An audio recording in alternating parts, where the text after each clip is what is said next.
ముందుగా చేరువచ్చిన మీ అందరికీ మన రక్షకుడును ప్రియ ప్రభు అయినటువంటి యేసుక్రీస్తు అతి ప్రశస్తమైన నామమున శుభములు, నా నిండు వందనాలు. దావీదు పరిపాలనా కాలం ఉన్నటువంటి వ్యక్తుల గురించి ధ్యానిస్తూ ఉన్నాం. ఒక్కొక్క వ్యక్తిని బట్టి మనం కొన్ని విషయాలు నేర్చుకుంటూ ఉన్నాం. ముందు దావీదు కాలంలో ఉన్నటువంటి ప్రధాన యాజకులు, మొదటివాడు సాదోకు, రెండవది అబియాతారు. తర్వాత వచ్చినటువంటి వ్యక్తులు ఎవరై అంటే సైన్యాధిపతి ఎవరంటే యోవాబు. ఇప్పుడు దావీదు యొక్క కుటుంబం గురించి, అందులో దావీదు యొక్క మొదటి భార్య ఆల్రెడీ చెప్పేసా, మీకాల గురించి మీకు ఆల్రెడీ చెప్పేసా. మీకు గుర్తుంటుందో లేదో అని ఒకసారి మీకు ఆ గ్రూప్లో పట్టేశాను. ఇప్పుడు దావీదు యొక్క అంటే క్రమము చెప్పలను, ప్రాముఖ్యమైనటువంటి భార్యలో రెండవ భార్య అబీగయలు గురించి కొద్ది నిమిషాలు మీతో చెప్పాలని ఆశపడుతూ ఉన్నాం. ఈమె గురించి తెలుసుకుంటే మీకు వచ్చే లాభం ఏంటి అనుకోవచ్చు మీరు. ఒక్కొక్క వ్యక్తి ద్వారా ఒక్కొక్క విషయం.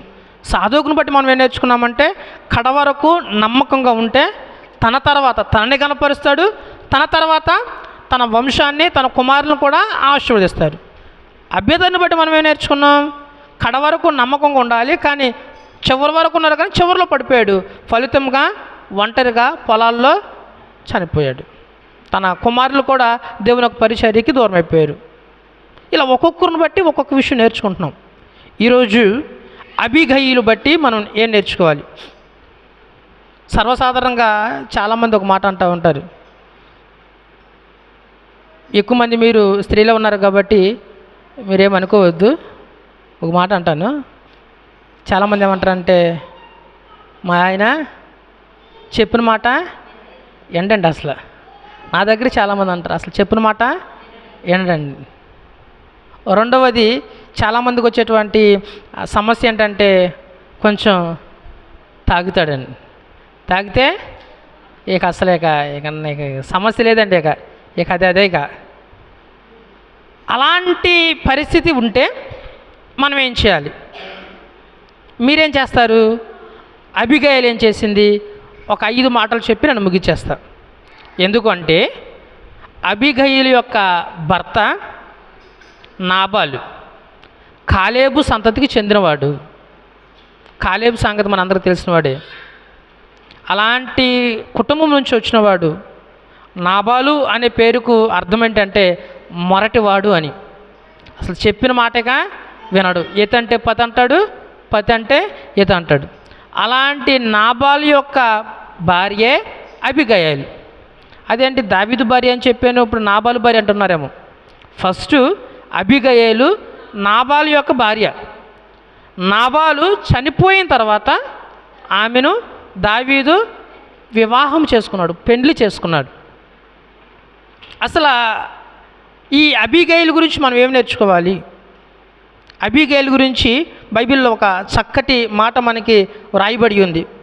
మొదటి సమూయేలు గ్రంథము 25వ అధ్యాయము 3వ వచనం. అతని పేరు నాబాలు, అతని భార్య పేరు అబీగయలు.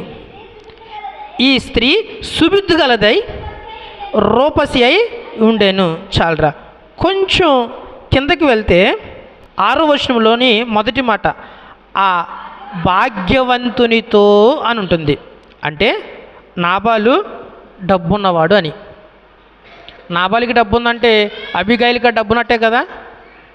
ఇప్పుడు అబీగయలు గురించినటువంటి 3 మాటలు, ఆమె గురించి బైబిల్లో చెప్పినటువంటి మాటలు ఏంటంటే, ఈ స్త్రీ సుబుద్ధి గలదై. ఏంటి సుబుద్ధి అంటే? మంచి బుద్ధి. ఆ మంచి బుద్ధి ఏంటనో కూడా మనం కిందకి వెళ్తే అర్థమవుతుంది. రెండవది, ఆమె గురించి రాయబడిన మాట ఏంటంటే రూపసి అయి ఉందా. సుబుద్ధి, రూపసి అంటే అందము. మూడవది, వాళ్ళు బాగా డబ్బు ఉన్నవాళ్ళు. ఈ 3 కాంబినేషన్ అసలు చాలా డేంజర్ అనమాట. అందము, తెలివితేటలు, డబ్బు, ఈ 3 ఉన్న అమ్మాయి అయితే అసలు పగ్గలే సాబినా నాకేంటి. పైగా డబ్బు అందం ఉందంటే ఇంకా డెడ్లీ కాంబినేషను. దానికి తోడు బుద్ధి అంటే తెలివితేటలు కొంచెం మంచిగా ఉన్నాయంటే ఇంకా ఆపలేం. దాంట్లో తన భర్త మోటువాడు, మొరటివాడు, ఏమీ తెలియనోడు. ఇంకా చూడండి ఎంత డేంజరో. మీరు ఊహించుకోవచ్చు అబిగేలు ఎలాంటి పొజిషన్లో ఉండాలి. కానీ మీరు ఆలోచించే విధానం చాలా తప్పు. సుబుద్ధిగా ఉన్నా, అందంగా ఉన్నా, డబ్బున్నా, ఎన్ని ఉన్నా మీరు ఆలోచించినటువంటి విధానంలో ఆమె లేదు. ఆశ్చర్యపరిచే విధంగా ఆమె యొక్క విధానం ఉంది.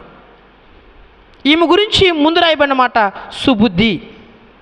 బైబిల్లో సుబుద్ధి అని పిలువబడినటువంటి స్త్రీ ఎవరైనా ఉన్నారంటే ఈ ఒక్క అబీగయీలు మాత్రమే. సమూయేలు చనిపోయారు. సమూయేలు చనిపోయిన తర్వాత సమూయేలును చూడడానికి ఇశ్రాయేలు అందరూ వచ్చారు. అలాగూ దావీదు కూడా వచ్చాడు. ఆల్రెడీ దావీదు సౌలుకు భయపడి అరణ్యాల అంట నడుతూ ఉన్నాడు.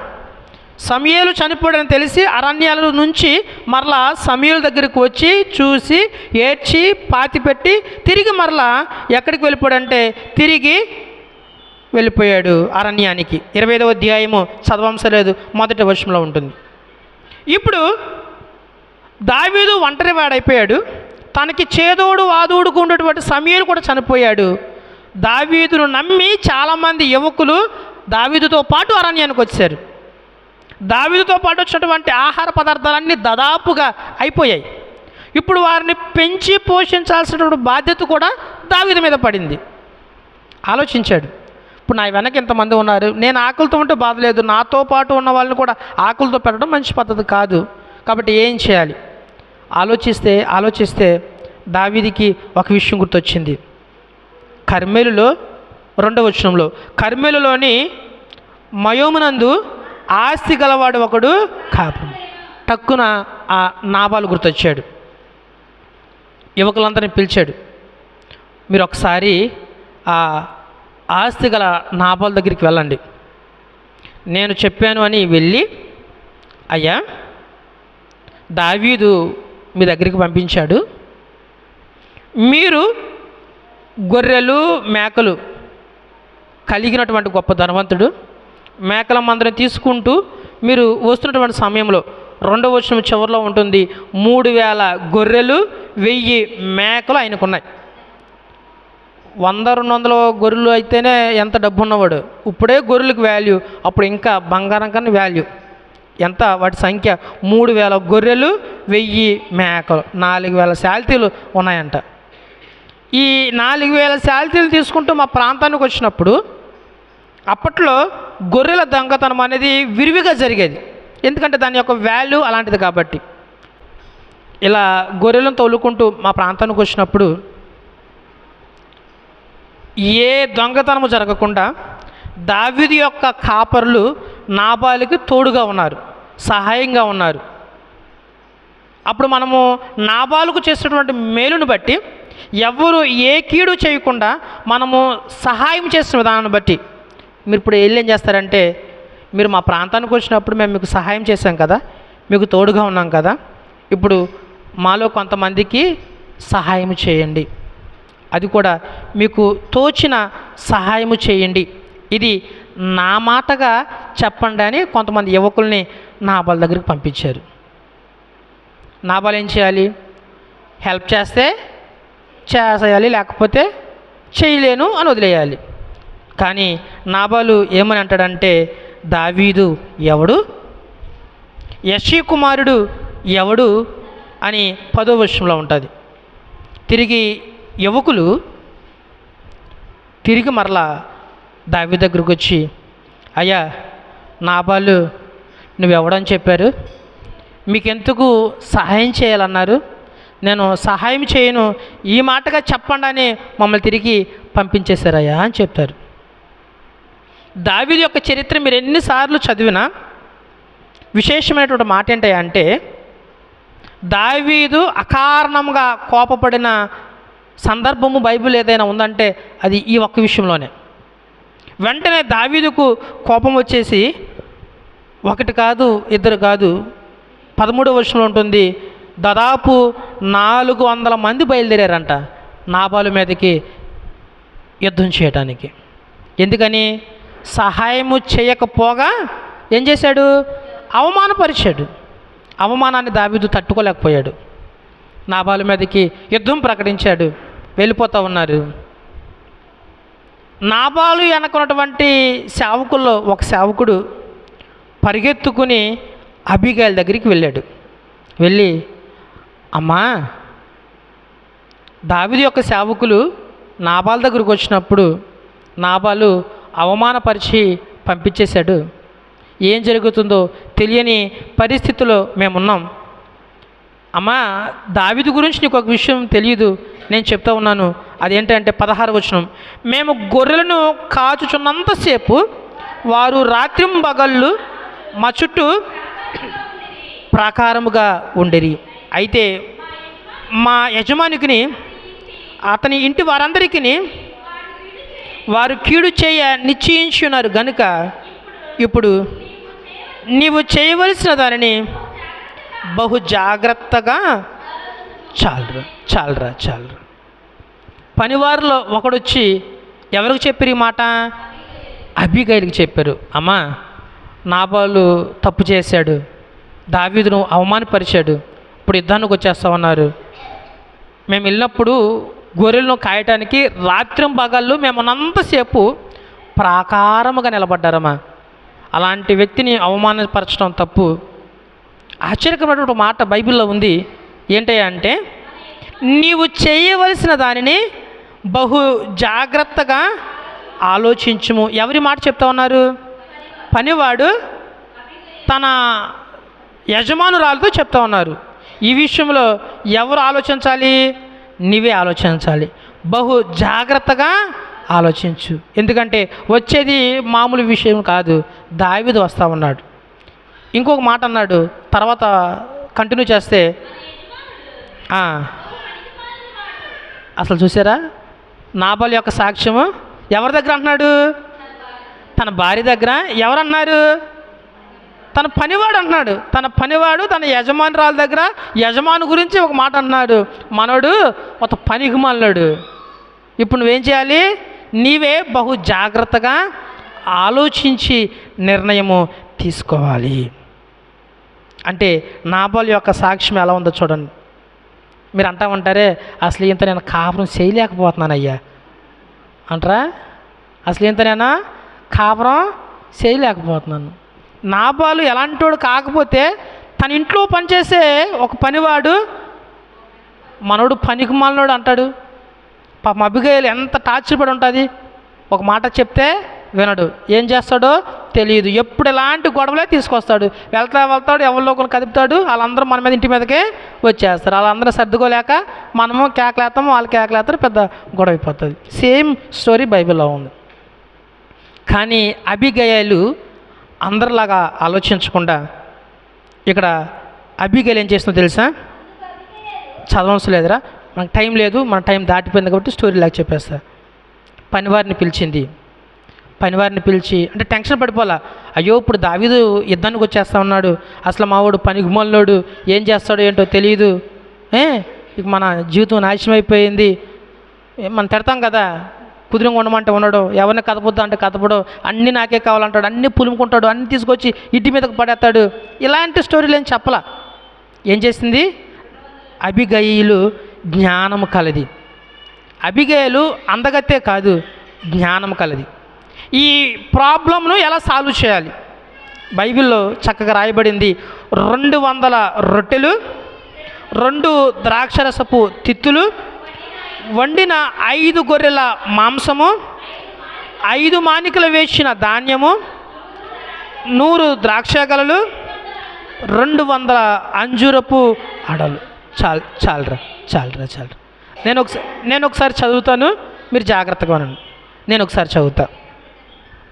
200 రొట్టెలు, 2 ద్రాక్షరసపు తిత్తులు, వండిన 5 గొర్రెల మాంసము, 5 మానుకల వేచిన ధాన్యము, 100 ద్రాక్ష గెలలు, 200 అంజూరపు ఆడలు. మనదేం కూర ఇంటి దగ్గర? అసలు ఇలాంటి ఆలోచన ఏ స్త్రీకి రాదు. తన భర్త ప్రాణాపాయ స్థితిలో ఉన్నాడు. ఎవరికి చెప్పాలి, ఎవరి సహాయం తీసుకోవాలని ఆలోచించాలి. అందుకే అబిగేలు సుబుద్ధి కలది. బైబిల్ ఒక మాట ఉంటుంది, సామెతల గ్రంథము 19వ అధ్యాయం 14వ వచనం ఒకసారి చూసినట్లయితే, సామెతల గ్రంథము 19వ అధ్యాయం 14వ వచనంలోని 2వ పార్ట్, సుబుద్ధి గల భార్య యెహోవా యొక్క దానము. ఇంటిలో భార్య సుబుద్ధి గలదైతే ఆ ఇంటికి ఎంత మేలుకరంగా ఉంటుంది అంటే అబిగైలే దానికి ఒక బెస్ట్ ఎగ్జాంపుల్. తన భర్త మీదకు దావీదు ఎంతమందితో రాబోతున్నాడా అనేది కూడా గెస్సేసింది. గెస్సేసి దావీదుతో పాటు ఇంతమంది రావచ్చు అని దానికి సరిపడా ఇక్కడ ఐటమ్స్ అనేది రెడీ చేసుకుంది. అది జ్ఞానము. చేసి వాటిని గాడిదల మీద ఎక్కిచ్చేసి గబగబా ముందు మీరు తీసుకెళ్ళిపోండి, నేను వెనకాల వస్తాను. వాళ్ళు గబగబా వాటిని తీసుకెళ్ళిపోయారు. పాపం దావీదు సైనికులు అప్పుడే ఆకలితో ఉన్నారు. అసలు ఈ గొడవంతా రావడానికి కారణం ఏంటి? వెనకాల ఉన్న సైనికులకి ఆకలిగా ఉంది, ఆకలి తీర్చడం కోసం నాబాల్ దగ్గరికి వెళ్ళారు. నాబాల్ ఏం చేయాలి? ఈ ముందు పంపించేస్తే ఈ గొడవ ఉండేది కాదు. ఇంత ఐటమ్స్ పంపించవలసిన 4 గొర్రెలు ఇచ్చి ఎంతో కొంత అమౌంట్ ఇచ్చి పంపి అసలు గొడవే ఉండేది కాదు. పంపించలేదు కాబట్టి ఇప్పుడు దానికి మించి శ్రేష్టమైనటువంటి ఆహార పదార్థాలను సమకూర్చి ముందు పంపించింది. వెనకాల వచ్చింది. వెనకాల వచ్చి డబ్బున్న అమ్మాయి, అందగత్తే, సుబుద్ధి కలది. యాక్చువల్గా దేని మీద రావాలంటే గుర్రం మీద రావాలి. గాడిద తగ్గింపుకు సాదృశ్యం. 19వ వచనంలో ఉంటుంది, గాడిద మీద ఎక్కి పర్వత లోయలకుండా వచ్చింది. దూరం నుంచి దావీదును చూసింది. దావీదును చూసి 23వ వచనంలో, అబిగయలు దావీదును కనుగొని గార్ధాబము నుండి త్వరగా దిగి దావీదునకు సాష్టాంగ నమస్కారము చేసి అతని పాదములు పట్టుకొని ఇట్లా ఎలాంటి గొప్ప స్త్రీయో. ఫస్ట్ టైం గురించి ఏం చెప్పాను? 3 మాటలు. అందగత్తి, సుబుద్ధి, డబ్బు కలది. అలాంటి వాళ్ళు ఎలా ఉండాలి? గుర్రం మీద ఉండి పిలవాలి. గాడిద మీద వచ్చి దావీదు అక్కడ ఉండగా గబగబా పరిగెత్తుకుంటూ వెళ్ళిపోయి ఏం చేస్తుందో తెలుసా? సాష్టాంగ నమస్కారం. స్త్రీలు సాష్టాంగ నమస్కారం చేశారంటే ఇక అసలు ఆ తగ్గింపుకి ఇంకా సమాధానమే లేదు. అది ఒక ఎత్తు అయితే సాష్టాంగ నమస్కారం చేసి రెండోది ఏం చేస్తుందో తెలుసా? దావీదు యొక్క కాళ్ళు పట్టేసుకుంది. ప్రజలు హల్లెలూయా, హల్లెలూయా. డబ్బు, అందం ఉంటే గర్వం ఉంటుంది, కానీ అబిగైలులో తగ్గింపు ఉంది. హల్లెలూయా. మనకు కొంచెం కలిగితే చాలు, అసలేక మన తల పైన నక్షత్రాలను చూస్తే తప్ప కింద ఉన్నటువంటి మట్టిని చూడనే చూడదు. ఎంత డబ్బున్నా సరే ఆ తగ్గింపు చూడండి. ఇదంతా ఎవరి కోసమో? చెప్పితే విననే, గిల్లితే ఏడ్చే, మాట విననే నాబాల్ కోసం. ఆ ప్లేస్లో మనం చావాలంతే. అసలు ఎప్పుడు తలనొప్పి మనకి 13 పక్కన. కానీ అలా ఆలోచించలే. ఎంత రిస్క్ తీసుకొని తన స్టేజ్ని దిగి సాష్టాంగ నమస్కారం చేసి దావీదు కాళ్ళు పట్టుకుంది. అబిగైలులో మనకి తగ్గింపు కనపడుతుంది. దావీదు దగ్గరికి వెళ్తూ ఉండగా దావీదు ఆల్రెడీ ఒక ప్రామిస్ చేస్తాడు, నాబాలు వెనక ఏ ఒక్క మగ మనిషి ఉండకుండా సర్వనాశనం చేస్తానని ఒక తీర్మానం చేసుకుని బయలుదేరతాడు. దావీదు శపథం చేశాడంటే ఇక అంతే సంగతులు. మంచి పౌరుషంతో ఎంతమంది సైన్యం అంటే 400 మందిని వేసుకుని వచ్చేస్తూ ఉన్నాడు. దరిదాపుగా వచ్చేసాడు. ఇక అయిపోయింది అన్నటువంటి పరిస్థితిలో నాబాలు కాలు పెట్టేసుకుని చక్కటి మాట, ఒక మాట చెప్తూ ఉంది. ఈ మాట నాకు చాలా ఆశ్చర్యం కలుగుతూ ఉంటుంది. ఏమిటి ఈ మాట అంటే 26వ వచనం, నా ఏలినవాడ యెహోవా జీవంతోడు, నీ జీవంతోడు ప్రాణహాని చేయకుండా యెహోవా నిన్ను ఆపి ఉన్నాడు. మీరు తర్వాత కొంచెం 10 వచనాలు ఉంటాయి కదా, 23 నుంచి 33 వరకు తర్వాత నోట్ చేసుకోండి. నా ఏలినవాడ, నా ఏలినవాడ, నా ఏలినవాడ అని ప్రతి లైన్కి ఒకసారి ఉంటుంది చూడండి. ప్రతి లైన్కి ఒకసారి దావీదుని ఎప్పుడు సంబోధించినా నా ఏలినవాడా, నా ఏలినవాడా, నా ఏలినవాడా, నా ఏలినవాడా అంటూనే ఉంటుంది. నాబాలు మొరటోడైనా సరే అబిగయీలు నాబాల్ని కాపాడుకోవటం కోసం కాదు, కానీ అబిగయీలు ఉన్నటువంటి సుబుద్ధి మనకి ఇక్కడ కనపడుతూ ఉంది. దావీదును హెచ్చిస్తూ నా ఏలినవాడా, మావాడు మంచోడు కాదు, 22 తర్వాత చదువుకోండి, మావాడు మంచోడు కాదు, తప్పు చేశాడు, నన్ను దృష్టిలో పెట్టుకుని నాబాలు చేసినటువంటి తప్పును ఇప్పటికీ క్షమించండి. ఈ తగ్గింపు ఆమెకి ఏం తీసుకొచ్చిందో తెలుసా? 33వ వచనంలో, నేను పగ తీర్చుకొనకుండాను ఈ దినమున ప్రాణము తీయకుండాను నన్ను ఆపినందుకై నీవు ఆశీర్వాదము నొందుదువుగాక. నీవు చూపిన బుద్ధి విషయమై నీకు ఆశీర్వాదము కలుగునుగాక. ప్రజలు హల్లెలూయా, హల్లెలూయా, కొంచెం గట్టిగా హల్లెలూయా, హల్లెలూయా. సామెతల గ్రంథము 19వ అధ్యాయము 11వ వచనం ఒకసారి చూడండి. సుబుద్ధి వలన ఏం కలుగుతుందంట? దీర్ఘ శాంతము కలుగుతూ ఉంది. దావీదు ఎలా వచ్చాడు? నాబాలు అనుకున్నటువంటి మగవారిని అందరినీ చంపేద్దాము అనే కోపంతో వచ్చాడు.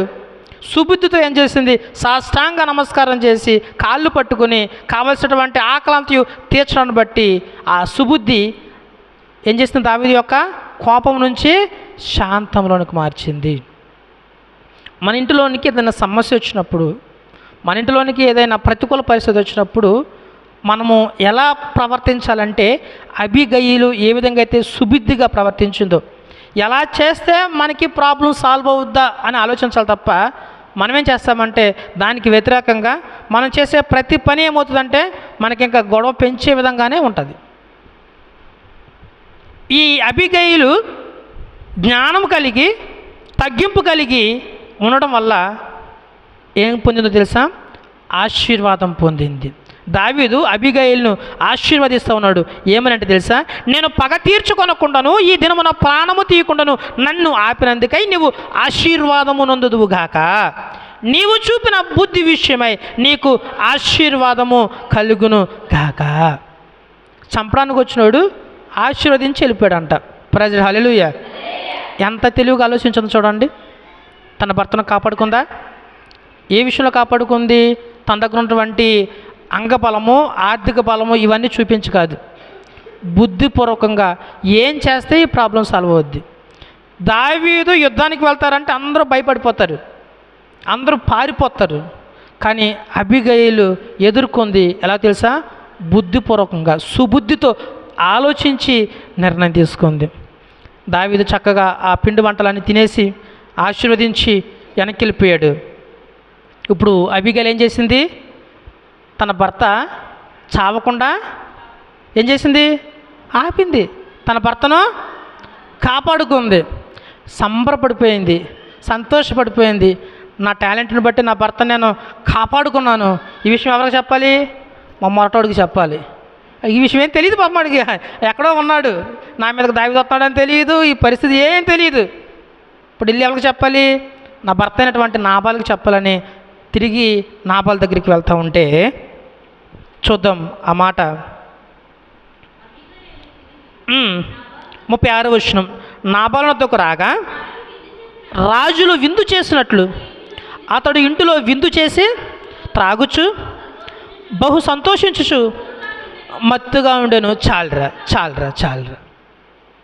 అబిగయీలు నాబాలు యొక్క ప్రాణాన్ని కాపాడి తెలివిగా ఆలోచించి ఆశీర్వాదాన్ని పొందుకుని ఈ విషయం అంతా తెలియనటువంటి నాబాలు దగ్గరకు వచ్చి, అయ్యా ఇలా జరిగింది, ఇలా నేను ప్లాన్ చేసి ఇలా దావీదును యుద్ధం చేయకుండా ఆపి ఆశీర్వాదం పొందుకుని పంపించాను అని సంతోషంగా చెప్పుదామని ఉరకల పరుగుల మీద ఇంటికి వస్తే నాబాలు ఏం చేస్తున్నాడు? తిని ఎంజాయ్ చేస్తున్నాడు. బైబిల్లో రాయబడిన మాట ఎలా ఉన్నాడు? మత్తులో ఉన్నాడు. ఒక మాట మీరేమనుకోవద్దు. అబిగయీల్ ప్లేస్లో మీరుంటే ఏం చేస్తారు? జుట్టు పట్టుకుని నేను అక్కడ నా ప్రాణం పోయేలాగా అక్కడ కాపాడి అయి చేసి ఈ చేసి అరణ్యాలంట అడవులంట తిరిగి సేవకులను పట్టుకొని వంటలు వండుకొని అయి చేసి ఈ చేసి దావీదుతో మాట్లాడి కాళ్ళే అలా పట్టుకొని ఇన్ని చేస్తే నువ్వేం చేస్తున్నావు? ఇక్కడ తాగి తందనాలు ఆడతావా అని ఇక రాత్రంతా ఇక ఏముండదు, ఇక ఫోటింగే ఇక. నువ్వు ఆగవు, ఆయన ఆగడు, ఈయన ఆగడు, ఆగడు. మీకు ఒక మాట చెప్తాను. తాగిన భర్త ఉంటే ఇంట్లో గొడవ రావడానికి గల కారణం ఏంటో తెలుసా? ఎప్పుడు ఏం మాట్లాడరు. పాపం ఆయన ఏదో పొరపాటును తాగొస్తే ఆ రోజే మొదలెడతారు, ఎక్కడ లేని ఎన్ని తవ్వుకొస్తారు. ఆయన తాగుంటాడు, మీరేమో అసలు ఆగరు. దొరికిందే సందని ఎక్కడైనా గత చరిత్ర అన్నీ తీసుకొచ్చి హిస్టరీ చూపిస్తారు. కోపం వస్తుంది, యాజ్ గోమీద అందుకుంటాడు, అయిపోయింది, పడుకుని ఏడుతూ ఉంటారు. ఆ కొట్టించుకునే వరకు అసలు ఆగమన్నా ఆగరు. అసలు నన్ను అట్ట చేసు, మా అమ్మనట్టు అన్నావు, మా నాన్న అట్ట అన్నావు, మా తాత నన్ను అన్నావు, ఎక్కడి నుంచి ఎక్కడికో వెళ్ళిపోతారు. అబిగైల్ ఏం చేస్తుందో తెలుసా? ఇంత చేసిన తర్వాత సంతోషంగా తన భర్త దగ్గరకు వస్తే భర్త తాగున్నాడు కదా అని జుట్టు పట్టుకుని ఇబ్బంది పెట్టల. చక్కటి మాట, మీ అందరికీ ఉపయోగపడే మాట. 36వ వచనంలో చివరి మాట నేను చదువుతున్నాను చూడండి. ఆమె అతనితో కొద్ది గొప్ప మరేమీ చెప్పక ఓరకుండెను. ఉదయమున నాబాలునకు మత్తు తగ్గి ఉన్నప్పుడు అతని భార్య అతనితో చాలరా, నీ భర్త తాగితే నువ్వేం చేయాలి తెలుసా? తాగినప్పుడే నువ్వు స్టోరీలు మొదలెట్టకూడదు. తాగినప్పుడు ఒక ముద్ద పెట్టి సైలెంట్గా ఉండాలి. అతను తిట్టినా నువ్వు సైలెంట్గా పడుకున్నావు అనుకో, ఏం చేస్తాడు? తిట్టినాక ఉపయోగం ఉండదులే, తెలివి మీరిపోయింది, వాగి ఒక పావు గంట, ఒక 10 నిమిషాలు వాగి పడుకుంటాడు. తర్వాత తెల్లారిన తర్వాత మీ ఇష్టమేక. ప్రజెంట్ తాగున్నప్పుడు మాత్రం ఏం చేయాలి? సైలెంట్గా ఉండాలి. కానీ మీ సుబుద్ధి అంటే తెలుసా? తాగినప్పుడే మొదలెడతారు ఇక స్టోరీలు. అబిగైలు ఇంత సంతోషకరమైన వార్త అయినా సరే అసలు పాపం ఎంత ఇబ్బంది పడి ఉంటుందో. నేనంటే ఎంత చెబుదామన్నది ఏడుచుంటుంది పాపం. ప్రాణాలకు తెగించి దావీదుతో పోరాడి కాళ్ళయాళ్ళ పడి అడవలంట తిరిగి ఇంత చేస్తే ఈ సంతోషకరమైన న్యూస్ చెప్దామన్నది మా ఆయన ఎట్లా చేశాడు అని. తెల్లారే వరకు బైబిల్ రాయబడినమాట, మత్తు దిగే వరకు ఊరకనే అలా ఉందంట. మీరు కూడా మీ కుటుంబంలో మీ భర్త మోటువాడు అవ్వచ్చు, నాబాల్ లాంటి వాడు అయి ఉండొచ్చు. ఎప్పుడు ఎక్కడ ఎలా ఉండాలో ఆ బుద్ధి అనేది మనకు కావాలి, చాలా ప్రాముఖ్యమైనది అది. అబిగైల్ లాంటి సుబుద్ధి దేవుడు మనందరికీ అనుగ్రహించునుగాక. అంత అయిపోయింది, మత్తు దిగిపోయింది. చక్కగా మజ్జిగిచ్చి కూసేపెట్టి, అయ్యా నీకు మాట చెప్పాలి, దావీదు నీ మీదకి రాబోయాడు, నేను పిండి వంటలను పట్టుకుని గాడిదనెక్కి అరణ్యాల గంట తిరిగి దావీదుని కనుక్కొని కాళ్ళ ఏదో చేసి నీ మీదకి రాకుండా దావీదుతో పాటు సుమారుగా 400 మందిని నేను సుబుద్ధితో ఆపేనయ్యా అని అంది. ఎప్పుడైతే ఈ మాట అన్నాడో ఏమయ్యాడమ్మా? గుండు పగిలి అట స్ట్రక్ అయిపోయాడు అంతే. ఆ మాట తాగున్నప్పుడు చెప్తే ఏమయ్యేదో తెలుసా? ఇంకా వేరేగా ఉండేది. అదంతా దిగిన తర్వాత చెప్పిన తర్వాత అమ్మో నా భార్య నా కోసం ఎంత చేసింది అనుకోవచ్చు, లేకపోతే నా ప్రాణాపాయాన్ని తప్పించడం అనుకోవచ్చు, లేకపోతే దావీదు గురించి ఇలా మిస్అండర్స్టాండ్ చేసుకున్నంత అనుకోవచ్చు. ఏమి అనుకున్నాడో తెలియదు, కానీ ఈ మాట ఎప్పుడైతే విన్నాడో గుండె ఆగిపోయింది. నాబాలు చనిపోయాడు అంతే. నాబాలు చనిపోయాడు అని తెలియగానే దావీదు ఏం చేశాడు తెలుసా? తన పనివారిని సేవకులను పంపించారు.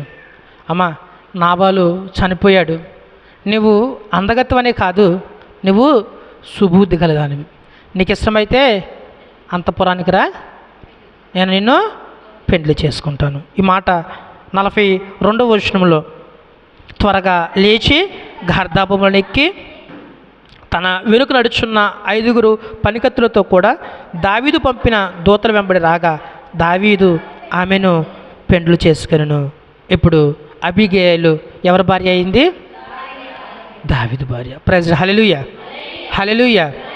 సుబుద్ధిగా ఆలోచించడాన్ని బట్టి దావీదు ఒక ఆశీర్వాదం ఇచ్చాడు.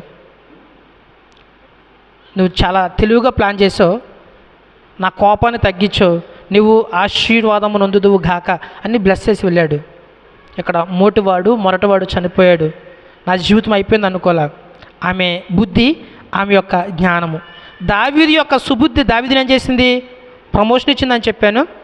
తర్వాత దేవుడు తోడుకున్నాడని చెప్పాను. తర్వాత సౌలే భయపడే అంత స్థాయికి దావీదు ఎదిగిపోయాడు. ఇప్పుడు అబీగయలు సుబుద్ధి ఏం చేసిందో తెలుసా? దావీదు యొక్క భార్యను చేసింది. డబ్బు ఎంత ఉన్నా సరే పదవి లేకపోతే ఉత్తిదే. ఇప్పుడు అందరూ రాజకీయ నాయకులు రోడ్లు అంతా తిరిగేది ఎందుకు అంటే ఆ పదవి, ఆ ఎమ్మెల్యేనో ఎంపీనో పదవి కోసం. వాళ్ళ దగ్గర ఎంతో డబ్బు ఉండొచ్చు, ఆ పదవే వాళ్ళకి వని తెస్తుంది.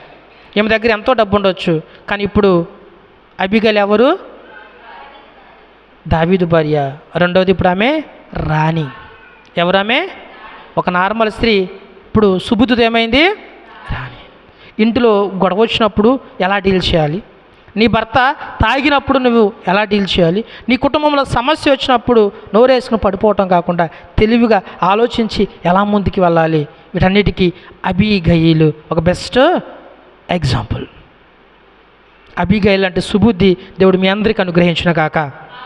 అబీగయలను దేవుడు ఆశీర్వదించినట్లుగా మిమ్మల్ని అందరూ ఆశీర్వదించిన గాక. ఈ వాక్యము మన వెనుకల్లో దేవుడు దీవించిన గాక.